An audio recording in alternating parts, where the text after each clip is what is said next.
What music do you use for the intro? It's some music that Terry Manning gave me. I was wondering about the access to the ability to use it. Remember how you were saying that if you play shit on YouTube? Oh, I have a license. Yeah, for so I that. said I knew you did, but I forgot who you said it was. Yeah. Dude, we are online, so we're ready to go. Let's start this. Start the intro. Start the intro.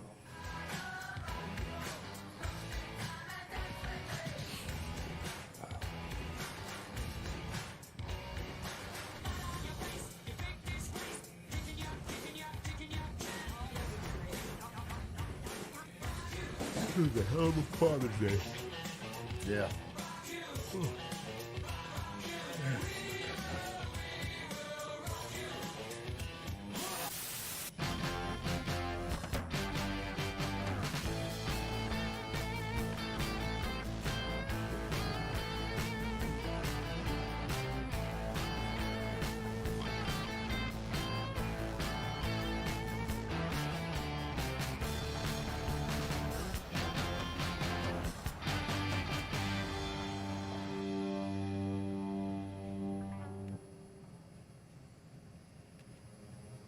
Hey guys, welcome back to Barside Jive. Once again, it's Monday, noon Central, and we are at AJ's on Main Street, South Main Street.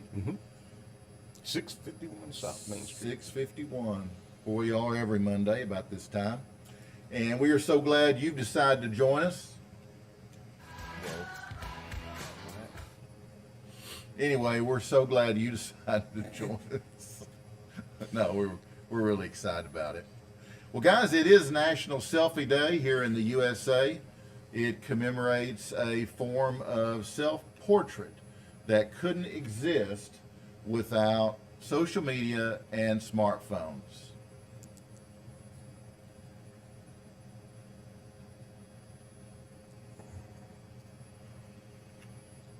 So, you want to take another one? Okay, I'll take one. So take your selfie today.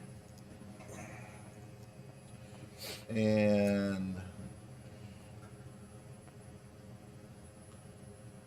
here we go.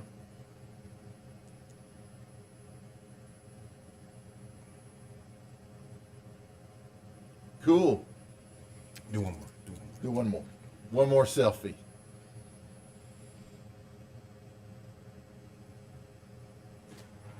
That was probably better. That was better.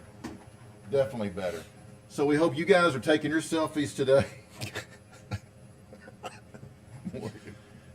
Oh man, it's dark in here, isn't it? You've got sunglasses on. Oh, is that it? Nope, still dark. Still dark. Anyway, on National Selfie Day, we are encouraged to take creative, appropriate, guys. Appropriate. Let me show you this one. Selfies and share them on social media. That's good. That's appropriate. Yeah. While the act of taking a selfie may predate social media, smartphones, and the word which is now in the Oxford Dictionary, the popularity of taking these self-portraits and the ability to do so has never been easier. Selfie sticks and multifunctional camera phones make it all too easy to take these kind of photographs, as well as group selfies called groupies. Yeah. So how can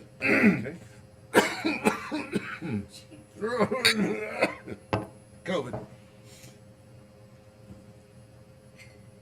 Oh, that's tasty. Yeah. How could you observe the day? Well, just use hashtag National Selfie Day to share on social media, and you can visit the website nationalselfieday.net. Isn't that the pound sign?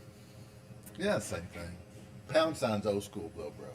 Yeah. It's now hashtag. I noticed that when it's that Yeah, hashtag. yeah, it's old school. Remember the Me Too movement? Yeah. It's pound Me Too. Pound me too. Oh yeah, yeah. Ooh. Yeah, I never thought of that. Okay, that's all on selfie. But enjoy your National Selfie Day. Dude, I think you guys are making me ill. Yeah. Yeah, I was fine a while ago. Something Anyway, here.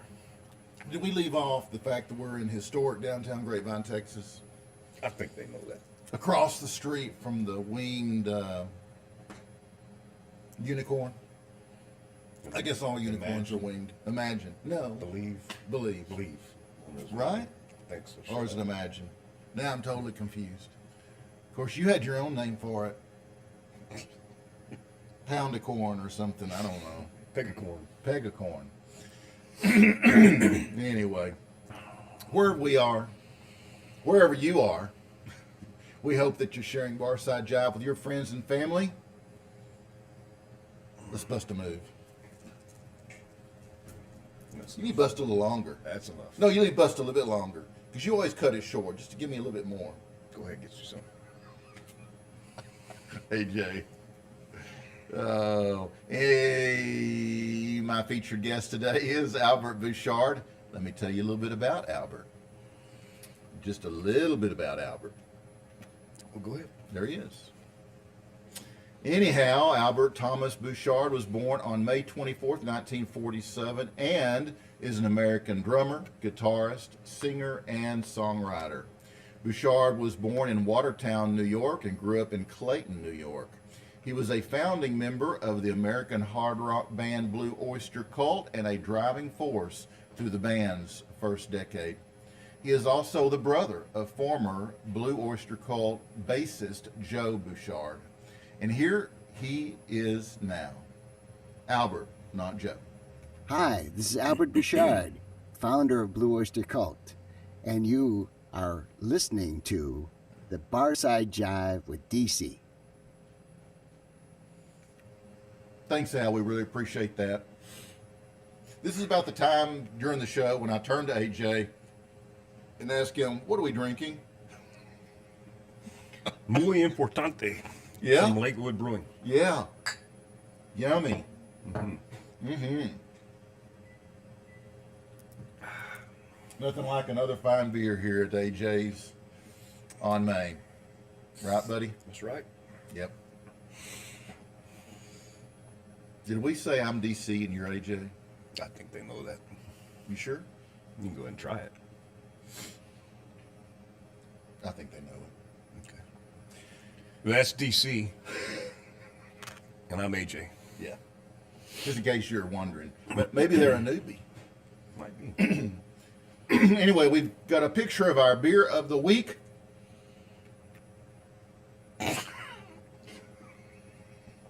How do you fuck this up?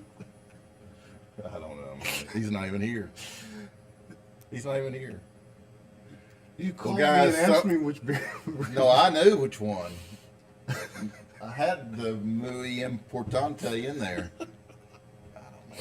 That's not. That was from last week. Yeah. Anyway, I do think this is kind of a cool glass.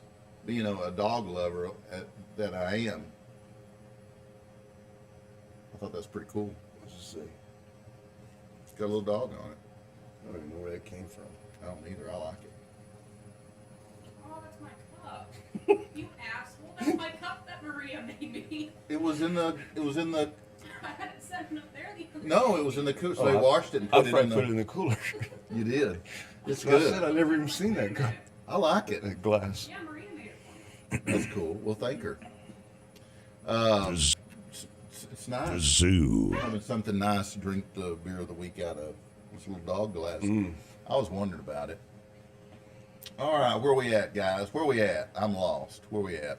Oh, Barside Jive is also sponsored by the legendary Zoo. The zoo. On vocal.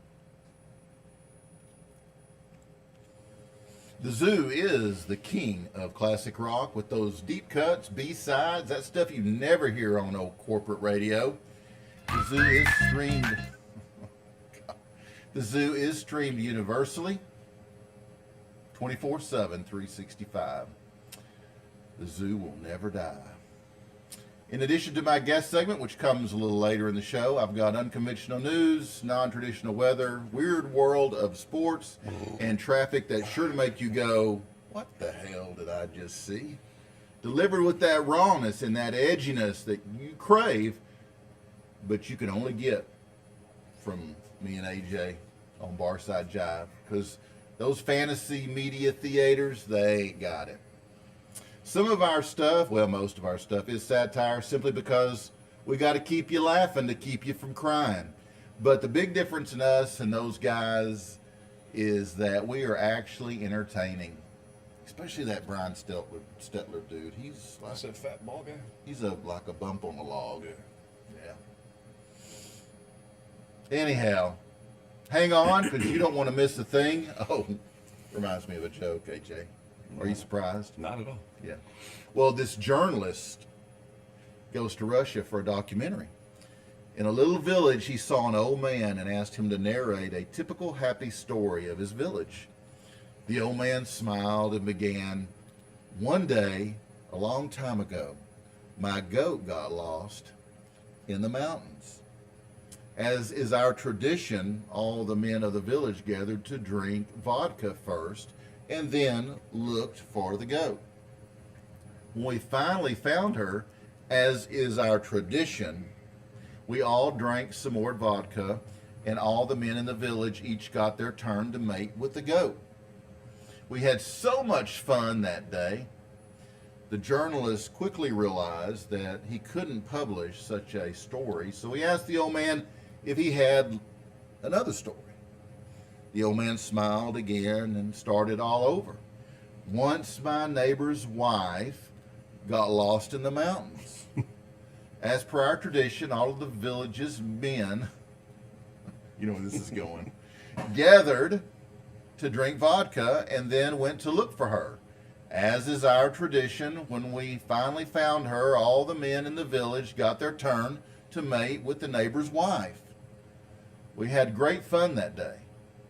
Well, the journalist couldn't publish that story either, and therefore asked, "Don't you have a story that's less happy? Something sadder?"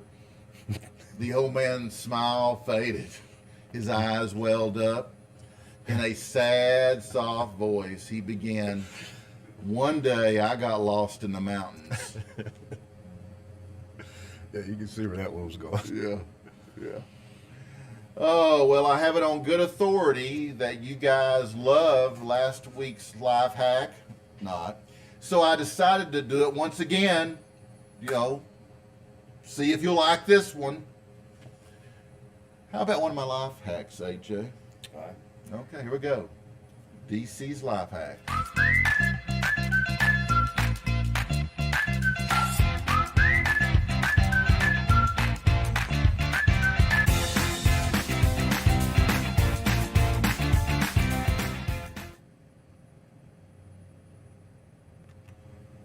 Well, here at Barside Jive, we believe in the importance of perfect marriages with smoke and hot wives, right? Mm-hmm. Yeah. We also fully understand that not everyone is perfect like us. Though, I mean, sometimes you're going to screw up and get in arguments with your wife, right? Yeah. So to help you navigate these difficult talks, be sure to follow my expert arguing tips. Number one, and this is a series, so expect a little bit more every week for a while. But my marriage tip number one is, as soon as you start arguing, take off your shirt to distract her with your Greek god body. She will immediately, and I do mean immediately, be overcome with desire and completely forget that she's mad at you. Of course, I think I wrote that one in my 30s, so I'm not sure if it's as Greeky as it was, but You're not sure? But for the next few weeks or so, I'm going to dish out more of DC's best marriage hacks, just in case they work better for you than they did for me. If you want to share your life hack or maybe some worthless information with us, give us a call on the bar phone, 469-844-1631, because we know everything. Kinda. Go ahead. There you go. AJ's got the bar phone. We finally found it, didn't we? Yeah. Thank you. We'll see you. Yeah. So power up. This is talk louder. Talk louder. Yeah. So power up. Give us a call. Hold on. What's that? By the way, Too loud. if today Too loud. is your Too loud. birthday and you want AJ to sing to you, because he loves to sing happy birthday, don't you? Mm-hmm. Loves it. Just give us a call on the bar phone, 469-844-1631. That's the number, guys. Don't forget it. Be sure to check out my YouTube channel. Just search Barside Jive Live at youtube.com and click subscribe. Then click that tiny little bell to receive notifications when I post my premium content, which is free to all of you because you're premium people. And now, an important word from our sponsor, Importante, just like the beer. Yeah. From our friends over at pandarescue.org.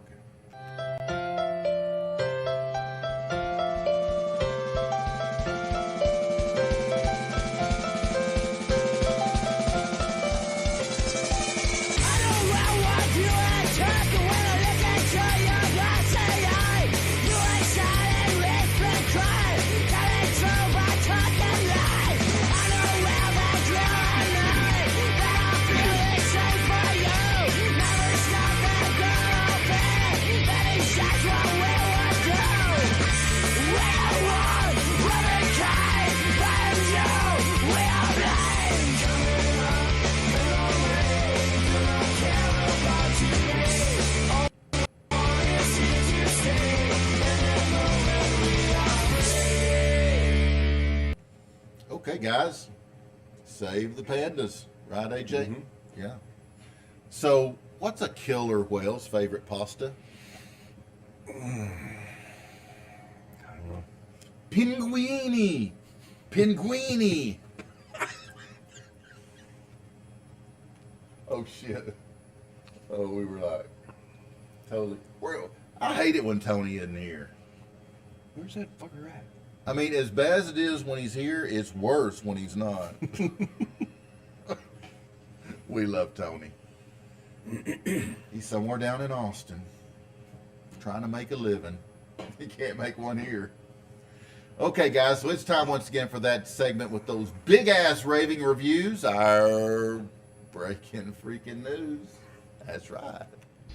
Whoosh, bum, bum, bum, bum.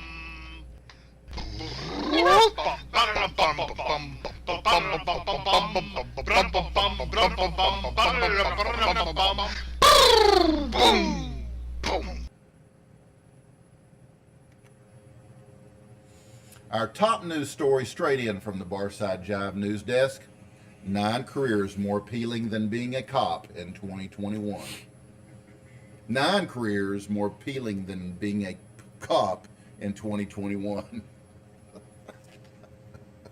Being a police officer in 2021 kinda sucks, doesn't it, AJ? I wouldn't do it. Ain't no way in hell. Ain't no way. Ain't no way. Since, you know, everyone will hate you and you'll constantly be in fear of someone throwing a brick at your head or burning out your cop car just because, well, we at Barside Jive have gathered up 9, well, actually got rid of a few because I didn't like them, career choices that are much more appealing than being a police officer in this year. Just check it out. Number 1, a wildlife photojournalist. Instead of trying to corral Antifa members, relax and catch some great shots of wild grizzly bears in the Katmai National Park and Preserve in Alaska. Much easier.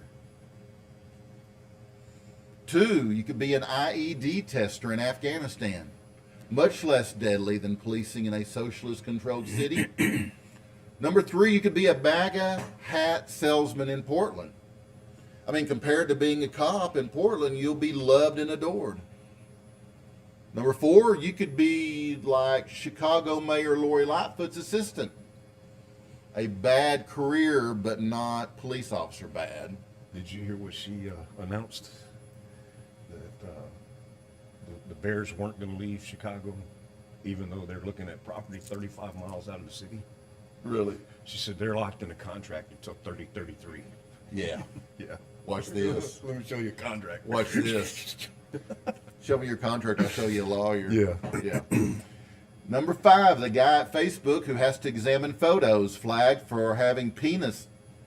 Oh, man, what in the hell's going on? Number 5, the guy at Facebook who has to examine photos flagged for having penises in them. This job really sucks, but you're not hated by all. Number 6, New York Governor Cuomo's PR team. Okay, this one is getting pretty close to being as bad as a 2021 cop. Number 7, the guy at the recycling center who has to drink the last milk out of your plastic jugs. I mean, at least you know you'll be doing it for Mother Earth. And we're just going to stop there because I didn't like the rest. But anyway, also in the news, Kim Jong-un attends Ivy League University to learn new brainwashing techniques. New York, New York.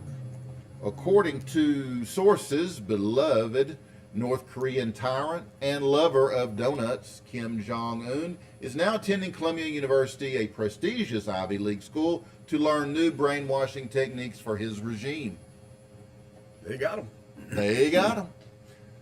I thought I knew all there was to know about communist indoctrination, but I was wrong, said the ruthless dictator to reporters after sitting through a 2-hour lecture on why fidget spinners are a remnant of Western patriarchal oppression. Well, those didn't last long, did they? Those fidget spinners? Who in the heck? What was that all about? Someone made some money. Yeah. Your American college professors have this down to an art. Kim Jong-un then waddled over to the food court for an all-you-can-eat frozen yogurt, whistling a merry tune as he went. Now, according to experts, Ivy League schools in America boast the world's finest anti-Western propaganda and brainwashing techniques. The North Korean dictator expressed hope that his newfound knowledge would help him make his citizens more obedient. We still have our troublemakers, but with these Ivy League techniques, I'll have them eating out of my hand in no time, he said. The murderous leader of North Korea plans to go back to his home country and start his own Ivy League school, Kim Jong University. And Biden gets no pudding cup today as punishment for taking a question. That's pretty severe. Straight out of Geneva, President Biden was very bad today as he took an unscripted question from an unapproved reporter, which is totally against the rules. He then gave a nonsensical answer and yelled at the reporter, making him and everyone else look bad. As a result, he will not be given his evening pudding cup before bed. The big guy needs to learn that his behavior will not be tolerated, said Biden's handler and aide, Kelly Clayton, RN. When he behaves badly, he needs to know we'll have a firm hand and take away his privileges. Bad Biden, don't talk to that reporter. No. A White House insider says that Biden oftentimes refers to himself as senator and calls aides disrespectful pony soldiers. Since his election, Biden fits of rage have become more frequent, even to a point of lashing out at his supporters in the media. Inside the White House, he has even been known to collapse on the floor and make repeated pouty faces. An anonymous source has confirmed that those closest to Biden have resorted to childlike disciplinary measures, such as sending him straight to bath and to bed without a story. Administration staff have expressed hope that Biden will soon learn his lesson and behave better as he approaches the midpoint in his first year as leader of the free world. If that wasn't enough, also from the Barside Jive news desk, our trending news item segment is brought to you by our friends over at Body Action Products. And here he is, Body Action Products spokesperson, AJ.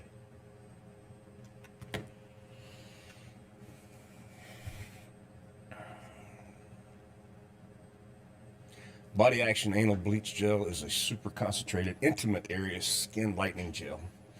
It is formulated to help you improve the appearance of uneven skin tones and diminish the discolored area of the skin. It's ideal for anal, vaginal, penis, scrotum, nipples, dark underarms, and any other intimate areas of skin lightening needs. For that asshole in your life that just needs to line the fuck up. Fuck, I need a shot. Wait, we can't do it yet. Hold up. Trending nationally. Conservative scratching heads while conservative SCOTUS does great job of conserving all the bad laws liberals have passed. Also trending,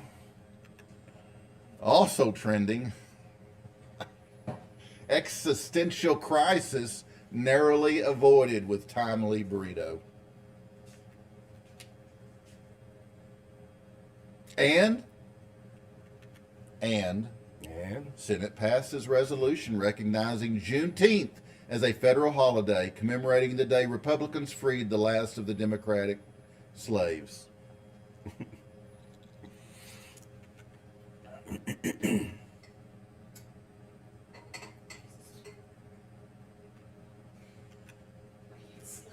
That was fun. Little slippage there. Well, guys, there you have it. What do you say we do some rock and roll history? All right, You ready? You like this part? lay it on me. Okay, here we go. No Beatles. Oh, come on.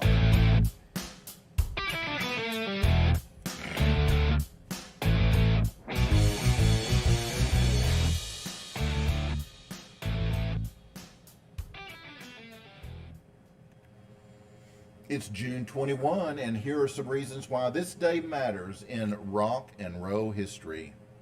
Back in 1955, AJ, and I did this one for you, Johnny Cash released How you his talking? first single, Hey Porter, which sold 100,000 copies. Hello, It's a good this tune. is Johnny Cash. Hello, I'm Johnny Cash. Hello, I'm Johnny Cash. Hello, I'm Johnny Cash. Kind of. In 1975, ooh. Hello, I'm Johnny Right Cash. now in 1975, Richie Blackmore, guitarist, quit Deep Purple to form his own group, Rainbow. You guys remember Rainbow? And in 1988, Pink Floyd performed in Versailles, France, a concert that was later released as the Delicate Sound of Thunder video. In 2000, 39-year-old Karen McNeil, who claimed she was Axl Rose's wife and that she communicated with him telepathically, was sentenced to a year in jail for stalking the singer. Whoa. And in 2005, Billy Corgan took out full-page advertisements in 2 papers announcing that he wanted to reform the Smashing Pumpkins. He wrote, "I want my band back and my songs and my dreams." And I got one more. 2008, Disturbed had the #1 album in the country with Indestructible, their 3rd consecutive record to top the charts. And guys, that's what happened today in rock history, which means it's time for... Oh, breaking news, they say breaking news. Breaking news. Got some breaking news, guys. We've got breaking news, guys. A police chase has ended in a horrible, tragic situation in Jackson, Mississippi. Let's go to Kara Peters, who's on the scene for an update. Hello, people. You can look at me. What'd you see? Okay, well, I'm a witness here. What I seen was a horrible, tragic situation. The guy was coming down, and I guess the police was trying to do a stop point. The man said, no, not today, and they began to race behind each other like cats and dogs. The police officer got behind the man and started going so fast his car spit out of control. Girl, he hit the pole, his head went to one side and his body went to the other side, and this is the result. Lord be with this young man, he need a blessing. So where were you when this happened? Well, ma'am, I was actually going to buy me a piece of burger from Burger King, and I just stopped right in the middle because my hunger just went away.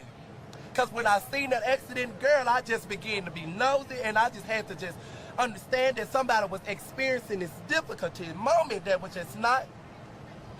Ma'am, I just cannot bear to continue to talk. Well, what I seen was that the police officer was merging towards the front, and the car gunned a little right, and then the police officer kind of submerged, and both of them interacted, and it was a full twist about, and the police car just twisted around like a tornado, girl, and the Lord just shook it up, and the man just got injured, and now the result is this police officer don't know if his life is going to continue to make it, or he going to just tap out. What did you see the officer do? Did you saw him?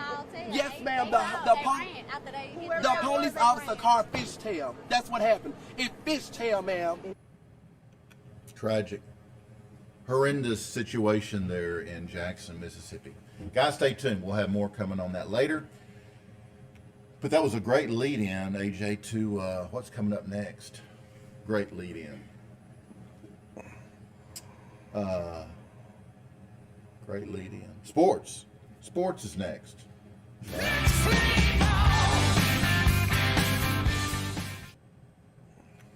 All right, guys. What we got for you in sports today? Oh, wait. We got to stand for our national anthem, don't we?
They may not stand for the national anthem at sporting events anymore, but by God, we're going to do it here on Barside Jive. I've seen it once.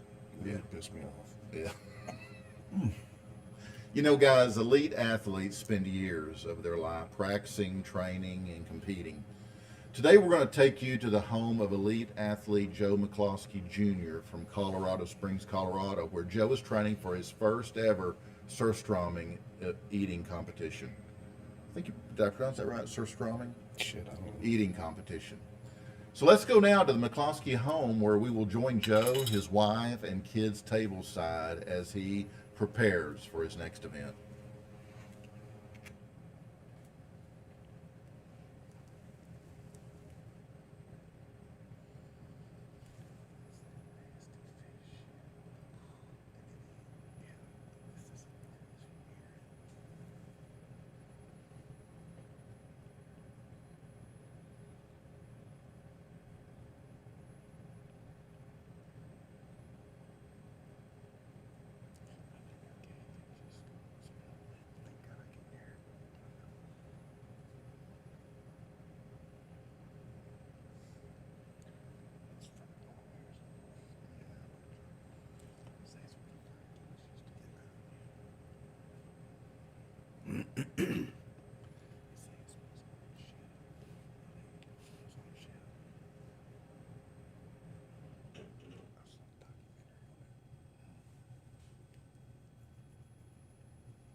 No.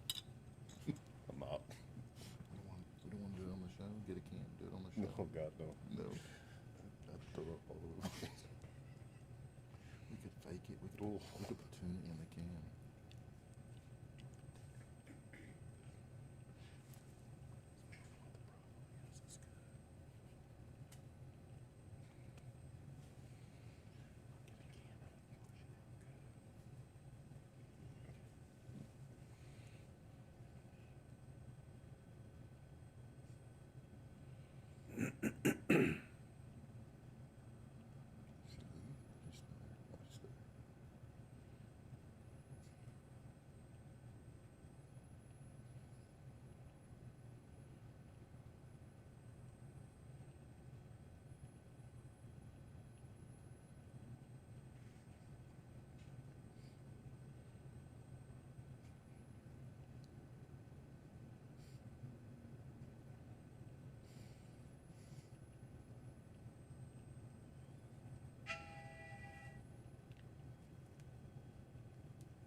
Guys, did you see that form?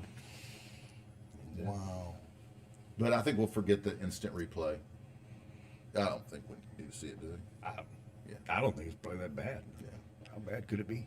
It looked pretty gruesome, but in reality, it's probably not that bad. It's probably because it's from Colorado. Yeah. Springs, yeah. Yeah. Well, just when you thought you'd seen everything, hang on, because obviously you haven't.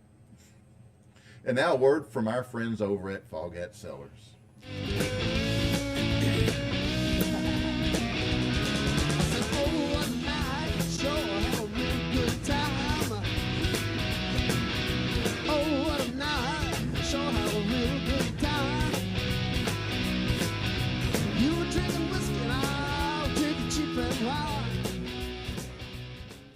Hi DC, thanks for having us on your show. And for you folks, I'm Roger of the band Foghat, and these are our wines. Foghat Cellars. This is a Chardonnay from Monterey County, absolutely delicious. 2014. We have 2013 Pinot Noir from Monterey County. It's absolutely fabulous, a wonderful drinking wine. If you like Pinots, you'll love it. This is a Cabernet Sauvignon from Paso Robles. All our wines come from Central Coast of California. Steve Rasmussen is our winemaker, though in fact myself and Linda actually get involved in the making of some of our wines.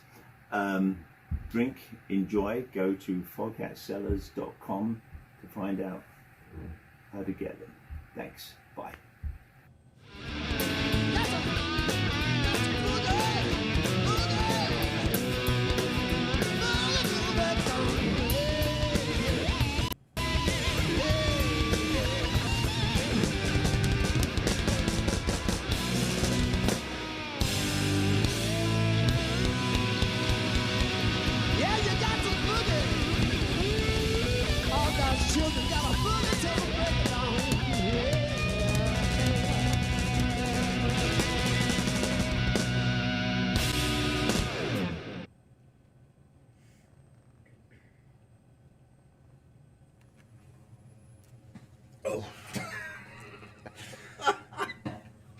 Don't forget to use our special coupon code Barside Jive at checkout screen. You almost got me. For a 20% discount off your entire purchase. And you can even get an autographed bottle from legendary drummer Roger Earl, the only remaining member of the classic lineup, Foghat. Foghatcellars.com, baby. That's where the action is. It's time for some weather, AJ.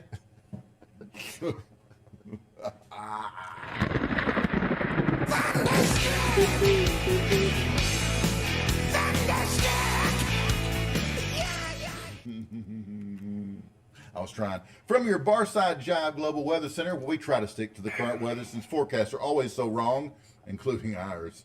We just stick to the facts, don't we? Yeah. So here we go, guys. Local AJ's weather is mostly cloudy with thunderstorms developing later in the day. It's really, actually, it's kind of sunny right now. It's currently, about 90 degrees? Mm-hmm. With a high expected of 90 Fahrenheit. In the shade. Yeah. There is a 70% chance of moisture. Moisture. Air quality is 54 and moderate. Winds out of the south, shifting to north-northwest at 10 to 20 miles an hour later in the day. Humidity is a very moist 63%. I think it's higher than that, but that's what they say, 63. And the sun will set 8:40. Yeah. Man, it was almost 9 o'clock yesterday. I know, isn't that great? It's still awesome. daylight up there. Get a full day, baby. Although you may not see it because of the clouds. So, guys, we are always... Talk about the moon. Not yet. So we are always trying to improve our weather reports with cutting-edge technology, thanks to your donations to paypal.me/Barside Jive Live. So using aforementioned technology, we will recap using our exclusive to Barside Jive outdoor conditions rating system. Ready to go? Yep. Okay, umbrella index, AJ. UV index. No, umbrella. I don't know. We need an umbrella? Yeah, you're going to need What's the one. chance? High, low? Probably a high chance you're going to need it. High chance this afternoon. UV index. Middle, Moderate. moderate. Middle. Might need some. Depends on how white you are. Oh man, there you go, slam the white folks. Hey, I'm white boy. I can do it. Mosquito index. Very high. High. Very high. Yeah. Sweat index. Very high. Yeah. Yeah. Yeah, I mean, I was out there this morning early, dragging my stuff in. Takes me about 2-3 minutes, and I was like soaked. Heat index, You're AJ. moist. I was very moist. Heat index, AJ. Extremely high. Extremely high. And as for the moon phase, I got it, man. oh, here we go. Waxing gibbous. We need to look that up sometime, man. Why did Wax on, wax off, wax on. What the hell is a waxing gibbous? Man? Karate Kid. I'm gonna call a friend. Do you like the Lonesome Dove movies? God, I loved it. I do too. The other day I watched Dead Man's Walk, and then I watched the classic Lonesome Dove, and then I watched Return with John Voight playing Captain Call, and then I watched the last one. What is it called? Oh, Streets of Laredo. Jim Garner played Call. So that's the younger one, where he plays the younger one. No, the younger one was Dead Man's Walk. Dead That Man's was Walk, okay. what was his name? Keith Carradine was in that, and what's his name that plays Gus? But anyway, those 4 movies, I watched them. Of course, Lonesome Dove came out first, and then Return, and then Streets of Laredo, I think, and then they went back and did Dead Man's Walk. Showed them when they were young, but so great. Those movies. I love them. The characters were so good, And and the acting was amazing. yeah, it's just how they picked everybody for the parts. Yeah, they did casting did an amazing job. Directing, the directors did a great job. The actors, I mean those. But if you watch them, back to back like that, it's a great story. Yeah, it's good times. Good times. I tell you one other one that I always thought was really good. What was that? Unforgiven. Oh, Unforgiven with Clint. Yeah. Such a different twist on what you see in the movies. Mm-hmm. What happened to Hollywood, man? Yeah, There ain't original bone left in Hollywood, man. It's just done, and now it's all a bunch of remakes. Yeah, Unforgiven. It was really dark. Yeah, But it was like It came out when I was in the Philippines, and they had. You remember those great big disc players? Oh yeah. One of the guys that I worked with. Oh, you were uptown if you Man, had one of it was those. $5 stuff. Oh, too, man. yeah, they were I think- expensive. I think the movie alone probably cost him $200 or $300. Yeah. And then the machine was Oh, yeah. And that's, back in 1988. Yeah. 88, I think it was 88. Yeah. But what a different take on a Western, though, huh? Oh, yeah. Yeah, great Western. So, Yeah. I'm gonna look and see what this means here. Oh, You go ahead. we're still on weather. Yeah, you go ahead. Tropical Storm Claudette became a topical depression on Saturday evening after lashing the Gulf Coast. The storm produced heavy rain in parts of metro Atlanta and downed trees and power lines. Let's go to our Atlanta affiliate who's been standing by, who is talking to witness Herbert Garland about the carnage that he witnessed. I had to park my car underneath there because I couldn't go nowhere. Because I seen the tree limbs and stuff like flying everywhere. Tree limbs, you know what I'm saying? Like from the trees. What did he say? Tree limbs, you know what I'm saying? Like from the trees. What did he say? Tree limbs, you know what I'm saying? Like from the trees. Yeah, I do believe tree limbs come on trees. Yeah. Yeah. If you would like a copy of our Barside Jive Tree Anatomy pamphlet, simply make a contribution of $5 to cover shipping and handling. Again, that's paypal.me/Barside Jive Live. Oh, let me tell you this. go ahead. A waxing gibbous moon is in the sky when darkness falls. It lights up early in the evening and appears more than half lighted, but less than full. Okay. Got it? Don't ask me I'm again, so son. glad we know now what that is. Now you know. I couldn't wait. There'll be a test. Okay, I can't wait. I really want to do a Canadian joke Hey, today. can Yeah. you do that? Yeah. Hey. No. Okay. I mean, is that legal? Yeah. No, yeah. But I want to do a Canadian joke because we have all these great guests from Canadian bands like Triumph and Loverboy. Kim Mitchell had him on. All these guys from I Canada. think it was politically correct to talk about the Canadians. They are our neighbors. Yeah, I know, and I love them. Me too. But I'm doing this in honor of them because we, it's kind of like they asked me. I think Mike Reno from Loverboy said, "You guys have any good Canadian beers at AJ's?" And I'm like, "No." Yeah, we got Bud Light. Yeah, I had a good Canadian beer. So I told him we'd work on that. I bet you could find it in Canada, though. Yeah. Oh, I'm sure you can. So I'm going to do this for them because we never, do any Canadian stuff. So this one is for all our friends in Canada because you may be the only ones that'll get this. So these two Canadians die and end up in hell.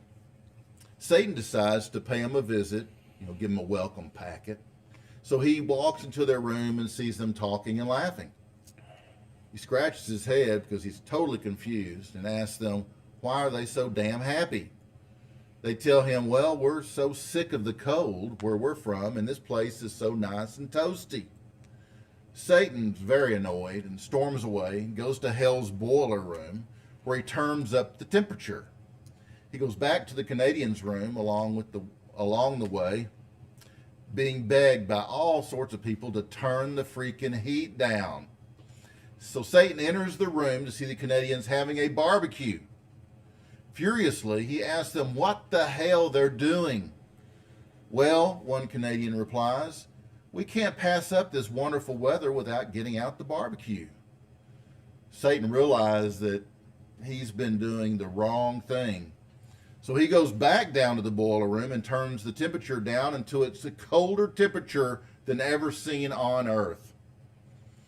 Satan knows he's won now, so he goes back to the Canadians' room only to see them jumping up and down in excitement.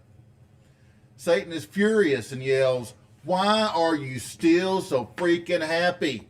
The Canadians look at Satan and shout at the same time, hell froze over. That means the Maple Leafs won. So if you don't follow hockey, ESPN, the magazine, said to the displeasure of many people in Ontario that the Toronto Maple Leafs ranked dead last as the worst franchise in all of professional sports. That's why it's funny. And that's your global weather from your Barside Jive meteorologist. Kinda. Here at Barside Jive. Our weather was brought to you by our friends over at Carl's Jr. and Hardee's. I fever and inflammation, that's what I got. You turn the heat on me, so I'm like it hot. Call out the engine, ring up the station, I am on the spot. The Southwest Patty Melt with jalapenos, pepper jack cheese, and spicy Santa Fe sauce. Love burns you up the most, like it or The not. classic just got a whole lot hotter. Baby, I like it hot. The Southwest Patty Melt. New at Carl's Jr. and Hardee's. Wait, watch that again. No instant replay, AJ. Oh, No, because we're going to take a look at traffic. I was almost there. How's that traffic look? Oh, hang on. Don't look yet. Don't look yet.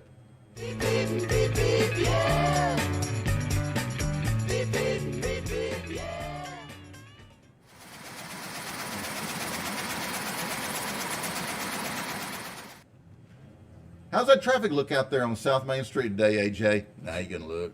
It's a traffic jam out there. The train's just run. Oh, heck. The old train. Shut down. The old train. Now it's moving again. There we go. Traffic's mild here in downtown Grapevine, Texas. I mean, usually is. But let's go to Kent Tuffin in our traffic center for an update on traffic in British Columbia, Canada. Let's have a look at your morning commute, and we've got a couple of issues on the go this morning as we take... Okay, this is my phone, not my clicker. Ladies and gentlemen, we are experiencing technical difficulties. Please stand by. It's important to have the right remote, right? You know, those remotes are one of our dad's favorite things. I mean, don't believe me, just let their remotes die and there's no batteries around. It's like Dad turns into an instant I was Coke my dad's fan. remote. Oh, yeah. AJ. Go turn the TV. Yeah, that's back when there was 3 Yeah. channels. Yeah. 4. Gotta have them batteries. Gotta have them batteries. But, so I got a kind of a father, this is the day after Father's Day, so I kind of got a related joke. So, 4 dads go out to dinner. Mm-hmm. After they order, one dad gets up and announces that he's going to go to the restroom and will be right back. Once he leaves, things are kind of awkward because one of the dudes has left. So one dad kind of breaks the tension. I just have to say, my son is the greatest thing I could have asked for. He started out as a table cleaner at a chain restaurant. He was a real loser. But he's gone to school and worked his way up the food chain to become CEO. I mean, he's got so much money now that he bought his best friend a new Mercedes-Benz. One dad is amazed, but the other's not so impressed. That's nothing, he says. My son is even better than yours. He started out flying remote control airplanes in the park, and now he owns an airline and flies hundreds of thousands of guests across the world. He bought his best friend a new private jet for his birthday. The third dad has had it. Your sons are both losers. My son is an architect. He started out designing mailboxes for our neighbors, and now he owns his own architectural firm that designs mansions for rock stars. He was able to casually build a 300,000 square foot home for his best friend. At this point, the fourth dad finally returns from the restroom. Sorry, man, I was gone so long. What have you all been talking about? All the dads respond at once. We've been talking about how great our sons are. The fourth dad hangs his head. Damn, my son is a total reject. I mean, we've given up total hope on him. What could be so bad? Asked one dad. Well, you see, says the fourth dad, my son's a male stripper. All the dads gasp. Yeah, I know. However, my kid's actually doing pretty well for himself. his 3 best clients bought him a new Mercedes-Benz, a private jet, and a 300,000 square foot mansion. That's pretty good. Yeah. Seeing how Father's Day was yesterday, let's just take a second and shout out to all the fathers in our viewing audience who paid for dinner that no one seemed grateful for, or who didn't know if they'd make it till payday, or who are trying their best to be a good man in a society that really devalues men. Or the guy who lost their patience multiple times a day because they see their life passing with their dreams still in their chest. Or those who never or rarely hear, "I'm proud of you," because those are very important words to a man. Or those who work long hours and sometimes multiple jobs and leave all the day's frustrations at the door to be there for their family, because that's just what dads do. Who love so much even when they feel they are failing at everything. Who shoulder the weight of the whole world for their family. Well, guys, we're here to tell you that you're doing an outstanding job, and we are proud of each of you. So happy Father's Day. Happy Father's Day 2021.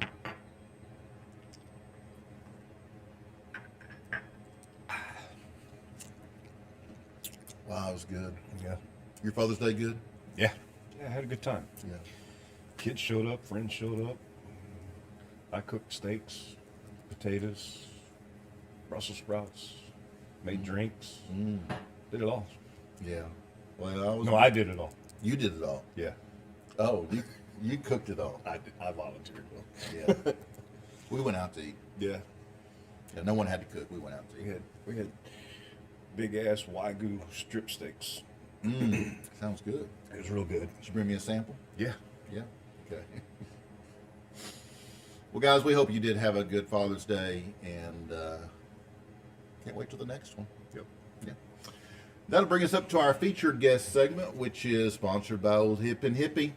Hip and Hippie is a planet-loving company known for its high-quality, earth-friendly, 100% recyclable candle line and natural body care products. It's no wonder eco-supporting people love Hip and Hippie, hipandhippie.com. And by the way, that's why we keep looking so good. Right? Mm-hmm. As I mentioned earlier today, my featured guest is Albert Bouchard. He is best known as one of the founding members of the American rock band Blue Oyster Cult.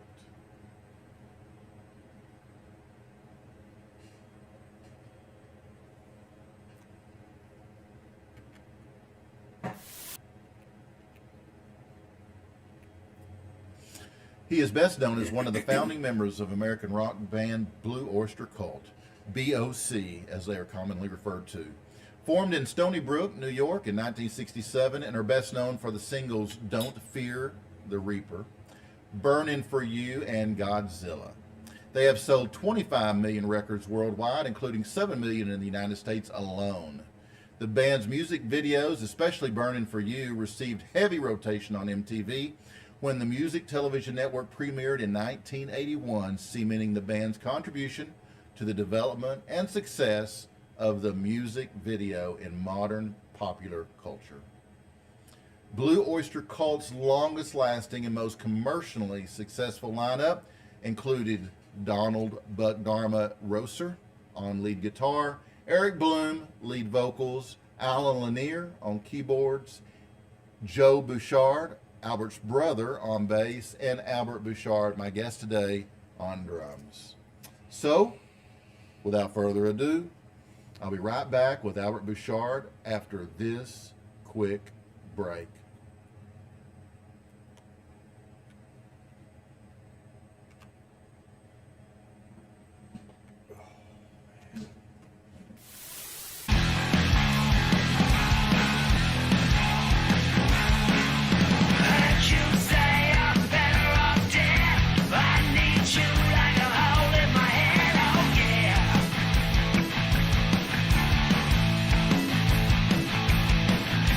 You like a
welcome back to Barside Jive. It is time for me to introduce my guest.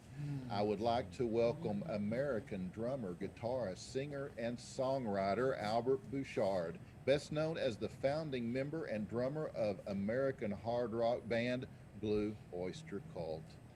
Well, thank you, PC. It's a real pleasure having you here, Albert. It's a pleasure being here. Thank you. Dude, I've been listening to you forever. I mean, really. Cool. I might have been out of diapers maybe when I first heard Blue Oyster Cult, but yeah, let's see. When you were born, I was 13 years old. So. Okay, well, hey, we're not that far apart, so you weren't really you were I wasn't you were barely into music.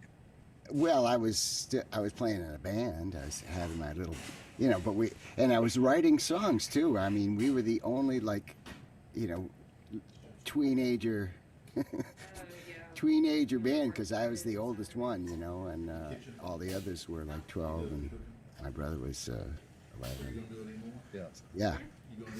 And I was writing songs. You know what's interesting about you being a drummer? I know you're multi-talented, but I think drumming is probably your main gig. It's my love. There you go.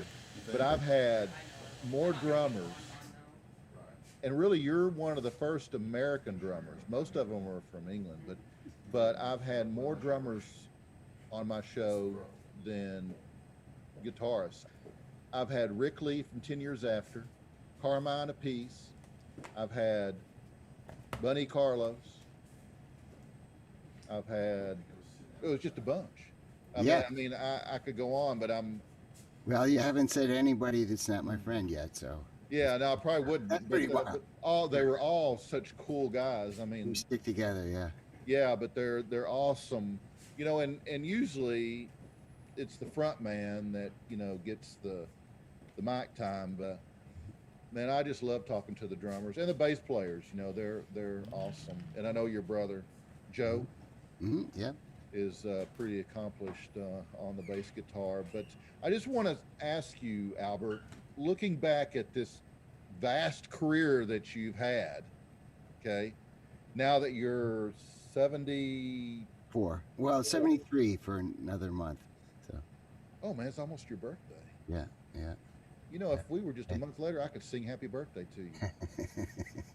Shoot, that would have been awesome. Yeah. I mean, who gets to sing Albert Bouchard happy birthday? Well, I belong to a glee club, all-male glee club, and we are singing for the Mets, the New York Mets, on my birthday this year. So I'm going to have a big old party. Wow, that is awesome. The people, yeah, and that is really, yeah. Yeah, that's awesome. Even at 20% capacity, it's still like, I don't know, 10,000 people. Yeah, it's a big crowd. Yeah. Wow. Well, looking back over this career that you've had, what comes to mind? What do you think when you think about everything you've done? A lot. What really intrigues me is that when I was very young, and that 13-year-old, and I had my little band, and I had a fantasy that I would become I would do something in music. I felt like I didn't have any confidence, or not a whole lot, so I didn't really think I'd ever be good enough to be a professional musician. But I could work in a guitar store, or I could be a DJ on the radio. These were the things that the career choices I was considering as a child. Yeah. I just love music. I just love it, and so I knew that I was going to do that. But I actually didn't. I wanted to hear just one time, just to hear my voice on the radio. That would be great. Just one time. That was all I needed. But yeah. And then you got it. One becomes, okay, now I want to have a hit record. And then you have a hit record. Now you want another hit record. Yeah, it's a step, right? It's a big flight of stairs there that you've traveled. Yeah. I guess you're pretty happy with your path.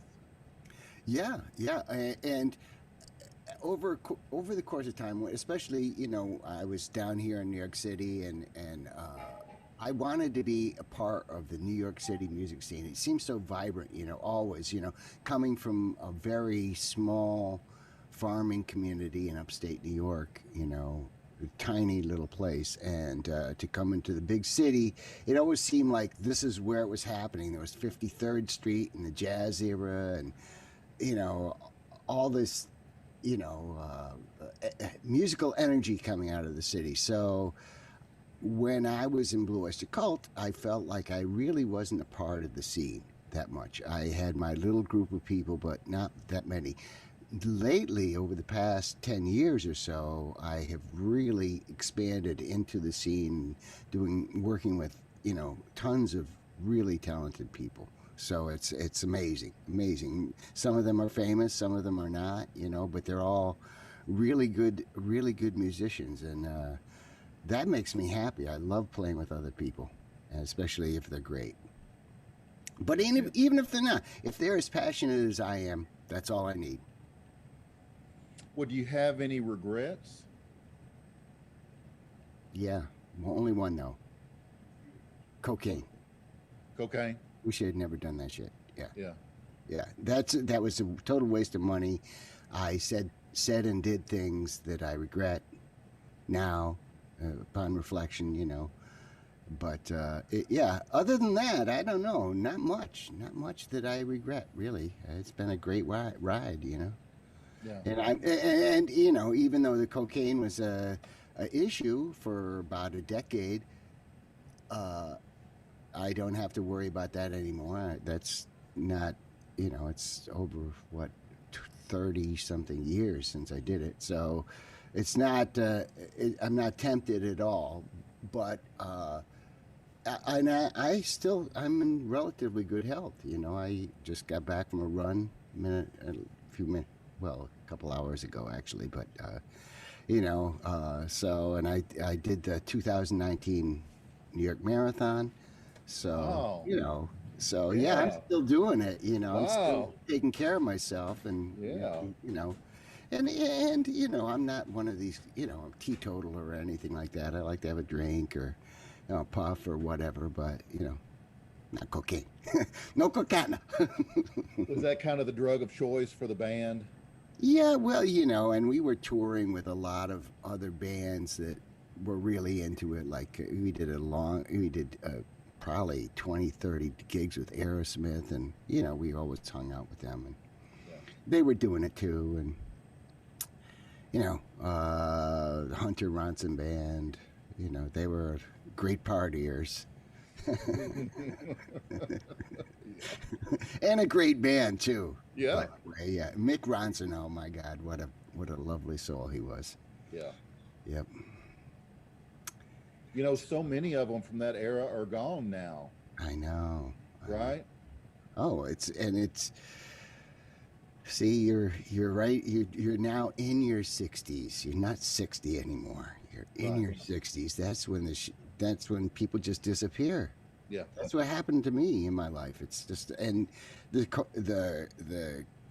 pandemic was, some people, I know people that like, oh, I lost, the cousin of a cousin, or, they might have lost one person, or some people say, I didn't lose anybody, nobody that I know died of it. I've had a lot, like, well, not, I don't think 20, but, it's more than 12 people that have died of COVID that I personally knew, and some of them, three or four of them were older, but some of them were not, so it's just like, yeah, it's been rough. It's been really rough. Who have you lost, whether it be COVID or some other reason, that really hurts you the most? Oh, well, the one that really killed me was, and she died in 2000, but it was my first girlfriend when I moved to New York City, and that was Helen Robbins, otherwise known as Helen Wheels. And I lost her in 2000, and that just totally gutted me. I was not expecting it. She was a bodybuilder. She was in very good health, but she went in for elective surgery, and she got some kind of infection, and that was that. Yeah. And just tore through her. But, and my friend Mark Barkin, who was a songwriter, and I knew him for about 40 years, and he passed from COVID back in May of last year. And my girlfriend's mother, who was, we're not married, but she was like a mother to me, and she passed of COVID in July. So, yeah, it's been rough. It's been rough. As far as people that anybody would know, I remember when Jimi Hendrix died, that I was gutted.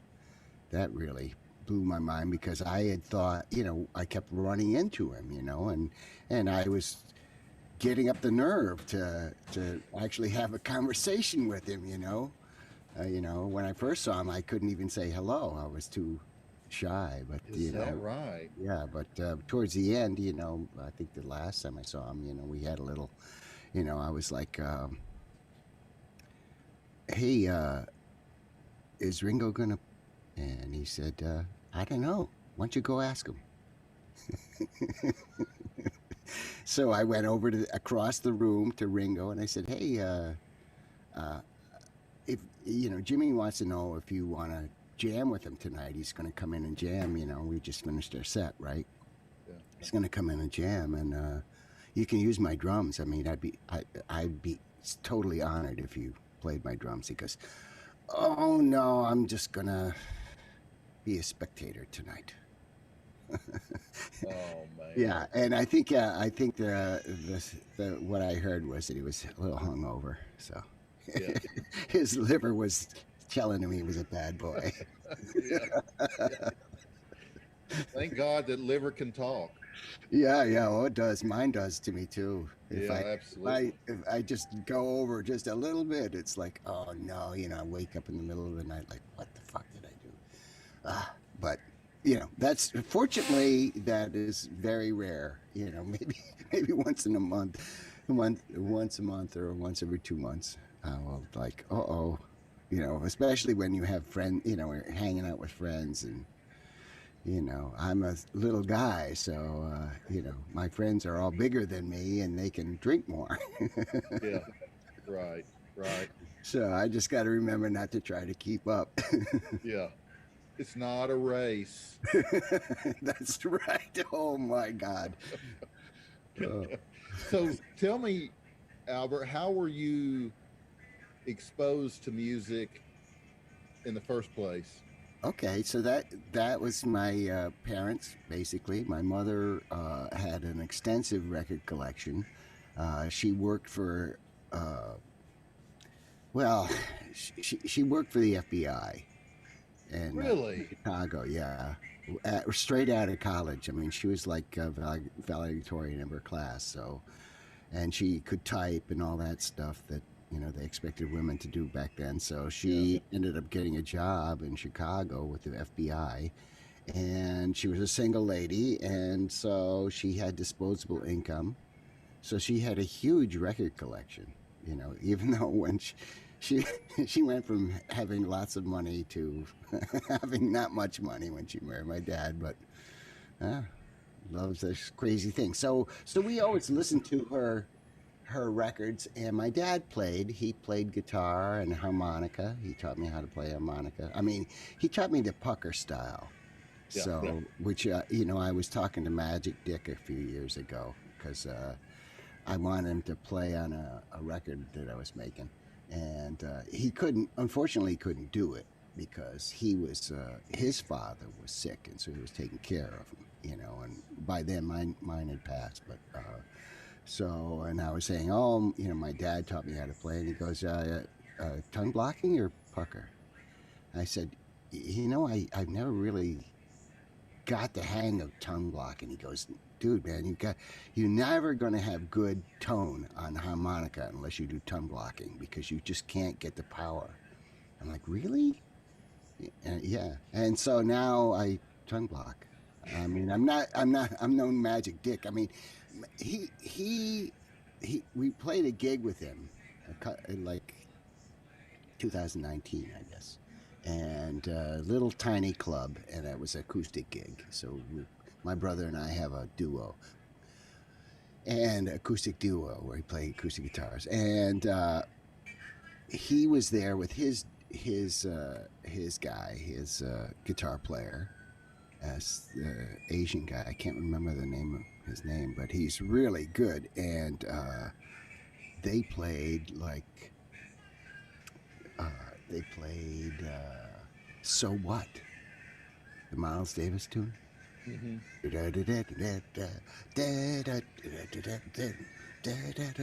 was really amazing. I mean, he was just like whipping off these jazz licks, you know. I mean, it was, he's on a chromatic, Right. Yeah. Wow. Yeah. He's really good, a really good harmonica player or harp player, I guess. So were you exposed to drums or guitar first? Oh, guitar. Guitar was first. Yeah. I mean, well, I actually got a drum for my 3rd birthday because I saw a parade. It was Memorial Day, so it was a little bit after my birthday, and I started, whining, I want a drum, please give me a drum. I want to play like in the parade. And they're like, oh, isn't that cute? We'll get him a drum. Right. Okay, yeah. No, it lasted maybe a month. I mean, and this is oft-told story, and I only know because it's a family story. Uh-huh. It's the story that my parents would always tell, and everybody laugh. But so I'm 3 years old. I had my first drum, and some drumsticks, I'm sure. So it's probably one of those little cardboard things with a piece of rubber over the top, and you get at the 5 and 10 cent store or something, the dollar store, or well, the equivalent of dollar store back in my day, right. 5 and 10 cent store. So I'm playing this drum, and so it's like early in the morning, summertime. The sun has come up, but it's like 5:30 or 5:45 or something like that. And my mother hears the drum. She goes, "Oh, that stinker. He's trying to play in his room and he doesn't want to wake Grandma up." We were living with my grandmother at the time, my father's mother, much to the chagrin of my mother. But anyway, so she goes in to tell me to cool it, cut it out, you're going to wake up Grandma. And she comes in the room and there's just a wet diaper on the floor. And she looks out the window and there I am with no clothes on at all, marching down the middle of the street playing the drum. So that was the end of that. That was the end of that until I was about 11, and then they let me play the drum again. Wow. The naked drummer. Yeah, that should be a song. So, well, tell me this. Yes. What was your aha moment? Aha, I want to do that. Okay, I can give you that. That was I was in school, and after school they had like a little basketball program, and I was probably in 7th or 8th grade. So what was that, 12 or maybe 13? I don't know. But so I was leaving basketball practice, and I heard down in the basement of the school, because the gym was all the way up on the 3rd floor, I think. Yeah, the 3rd floor. And in the basement of the school, I heard where the cafeteria was, I heard this song that is known as Walk, Don't Run by the Ventures. And I heard that song. It starts with a drum solo. And then it has a drum break in the middle. And I heard that and I was like, oh my God, I wanna be in a band. I wanna play that song in a band. you know. So that was it. That was the aha. Oh, I've got to do this. I mean, that was it. You know. Wow. I just really wanted to do that, and of course, you know, so my brother and my cousin Teddy, they were playing guitars, and his cousin Eddie, they were all playing guitars, and I said, let's play that song, you know, and they're like, oh no, we can't, that's too hard. I'm like, oh, maybe something else like that. Maybe we'll put a drum break in some other song. So we played the, you know, and my cousin Teddy, his dad was a weekend musician. He had a job in a realty company. It was owned by his father. So, you know, but every Friday and Saturday, basically, he would go out to the local bar and join his buddies, and they would play Misty and, you know, some Les Paul songs and things like that. You know, completely jazz, no rock. Was not spoken here. So, but so he was teaching everybody how to play. You know, I mean, he didn't teach me because I was at the time, in the beginning, I was the piano player, because I'd taken piano lessons for about 4 years. So, which is, you know, and at the time I thought it was like my parents were just torturing me. It was like, they're not going to let me play the drums unless I can, you know, play another instrument. Drumming is not going to be my only thing, you know. So they were insisting that I play the piano, and I remember by the end I was just sick of it, and I was like, you're wasting your money. Don't, you know, why? I don't want to do this. It's taking up my time. I got a job after school. I'm still an altar boy. I've got, you know, I've got funerals and all kinds of masses during the week before I go to school. So it was like a lot, you know. And I was like, something's got to give. And and I was in the Boy Scouts too. So, wow. Yeah, it was like, and you know, 11 years old. You know, it's like you were busy. A lot. It's a lot. Yeah. So they allowed me to stop taking piano lessons and take, you know, and join the school band and play the drums. So. It sounds like to me that your parents were pretty supportive of your music. Oh yeah, yeah. My mother, you know, when I was in college, and when I dropped out of college, really, where'd you go? Well, I went to first. I mean, I've been to 8 different colleges and had a couple degrees, but the first college was Clarkson College of Technology, which is upstate New York, and it's now Clarkson University, and you know, they did a lot of stuff with the early PCs and solar power. They one class project was to build a solar powered car. They were the first people to do it. It's a very innovative and a great engineering school. And of course, my parents were like amazed that I could get in there, you know, because I was a pretty good student, but you know, only if I wanted to. I was distracted by music, really. I'd rather play music than anything. So my, you know, when we were the little high school band, they were both very supportive, and to the degree that when we had this little band where I was 12 and my brother was 10, when we would get gigs where we had to go somewhere, my dad would drive us there. He had you know, I have a big family. You know, I have 5 brothers and 1 sister, so there was 9 of us all together. So he had like a Volkswagen bus, so we could put all our gear and the band in the bus, and he would drive us to, you know, down to Ithaca or, you know, downstate, you know, to Albany or something, and until I got my driver's license, then I was the driver. But I drove his car too. I drove his bus, you know.